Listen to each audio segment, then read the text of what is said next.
If you watch this show regularly, you'll know we've spent a lot of time pointing out inaccuracies in the media where guns and silencers are concerned. Our next guest seems to be as frustrated as I am with mainstream media's reporting on guns. Her name is Ash Scow, and she reports for Watchdog.org and The Observer. What's going on, Ash? Not much. It's a nice afternoon down here, finally getting into the 80s. I would be pretty happy about that, at least here in Dallas, except for when it starts getting into the 80s in Dallas, that just means 106 and 110 are soon to come. So I can't really enjoy it as much as I typically should. Right. So tell us about your Observer article on guns and the media, because oh God, I'll let you take it just because I'm pretty sure they're sick and tired of hearing it come from me.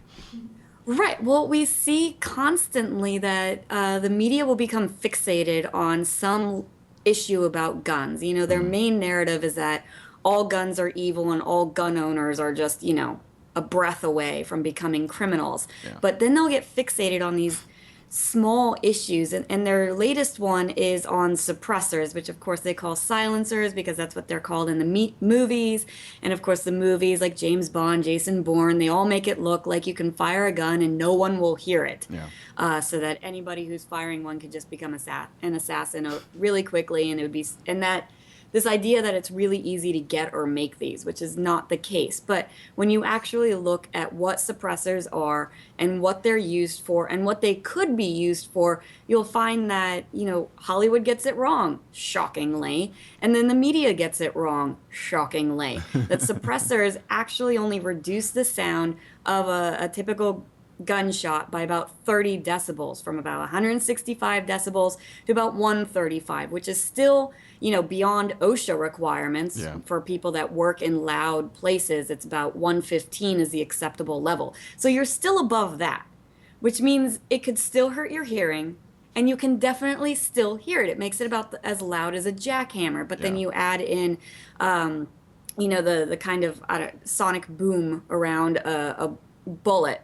That kind of adds to that. And obviously you can hear a jackhammer. So not going to be difficult to hear it even at 135 decibels, which makes it, as the NRA says, as gun rights activists say, it is a hearing protection aid. Yeah. Because if you think about it, if you're in your home and you're using your constitutional right to carry and protect your family, and somebody does come into your home and you need to fire your gun, you don't have time to tell your family, hey, kids, go grab your earbuds and your hearing protection. No, if you have the suppressor, then you might not destroy your children's hearing while protecting them from an intruder. No, absolutely. I mean, very rarely will you see, more times than not, if I'm shooting a suppressor, I still have Ear Pro in.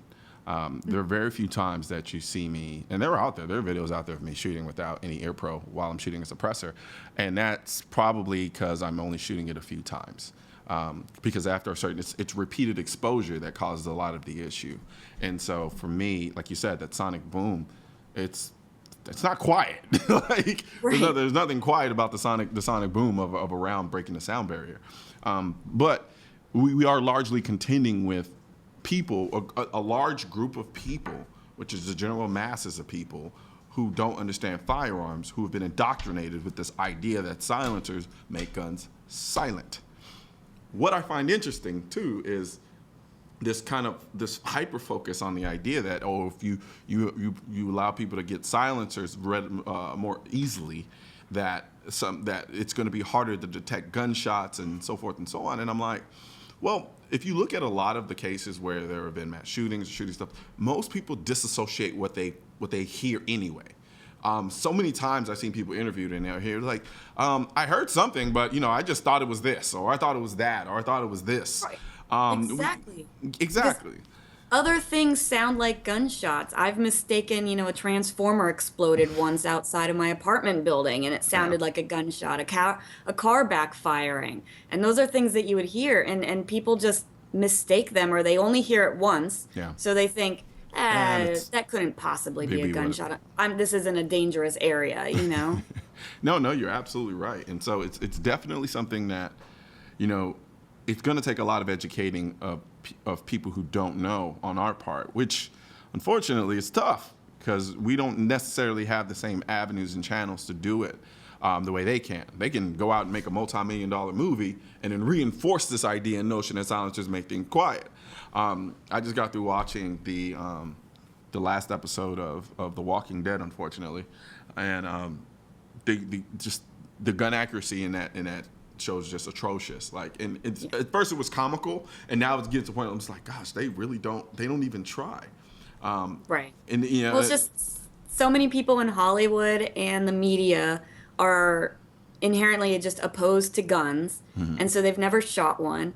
I mean, I remember shortly after the 2016 election when John Ekdahl had asked question to the media, do any of you know anyone who owns a pickup truck? And I think, maybe we should ask that question. Members of the media, how many of you have fired a gun? Yeah. How many of you know somebody who owns a gun or knows somebody who has ever fired a gun? Can you just talk to them? I mean, you see time and time again when you take these journalists that don't like guns and then they fire a gun, a lot of times there was like the one Vox writer who said that he got post-traumatic stress disorder from firing a gun. But most of the time they end up thinking, oh my God, this was amazing. I just shot this. And understanding that it's a tool and it's not inherently evil. Yeah. And it's weird, though. There's just a lack of consistency. It's like the same journalist will go into the middle of a war zone and report live from the war zone just so that they can factually get the information correct about what's going on there and have no qualms about doing it. But then ask that same journalist who's going to do a piece about firearms specifically to actually go to a range, actually try to shoot a firearm. It's like, no, I'm not going to do it. I'm not going to do it. Right, It's exactly. like, they just parrot what gun control activists have said, and they don't know either. I mean, they go off of, some certain statistics, and then they usually remove all context from those statistics, like the 30,000 a year gun deaths. Yep.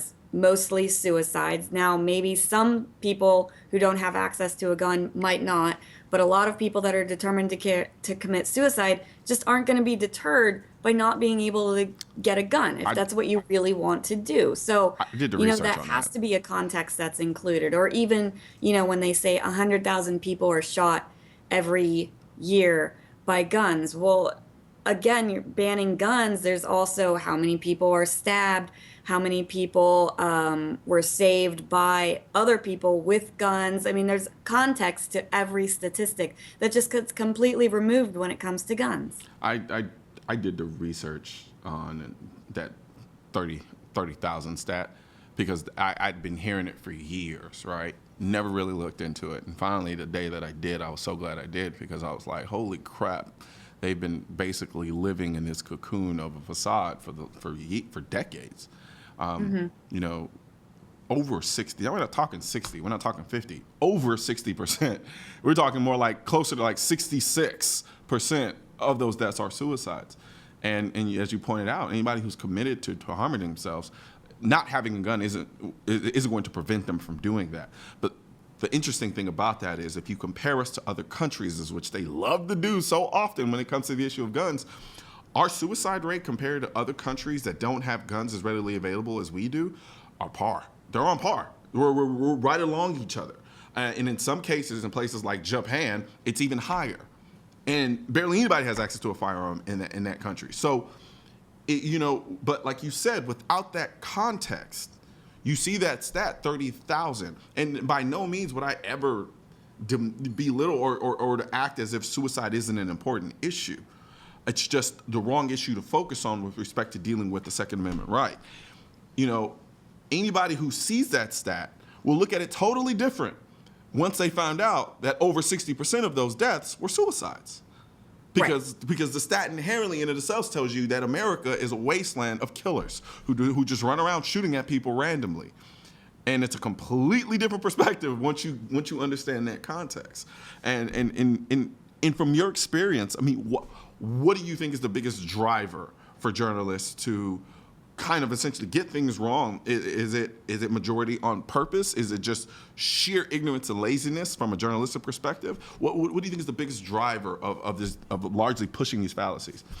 Ignorance, laziness, this commitment to what they believe must be true, right? So they believe all of these things about guns, so there's no need to fact check them, right? Yeah. Like we've seen that really become a problem after Trump won the election, where multiple media outlets were just throwing out stuff that's like, oh, if it's negative about Trump, it must be true because Yeah. Trump is horrible, right? Like that's the belief. Yeah. So there's no need to double check anything, and they got burned time and time again yeah. off of that.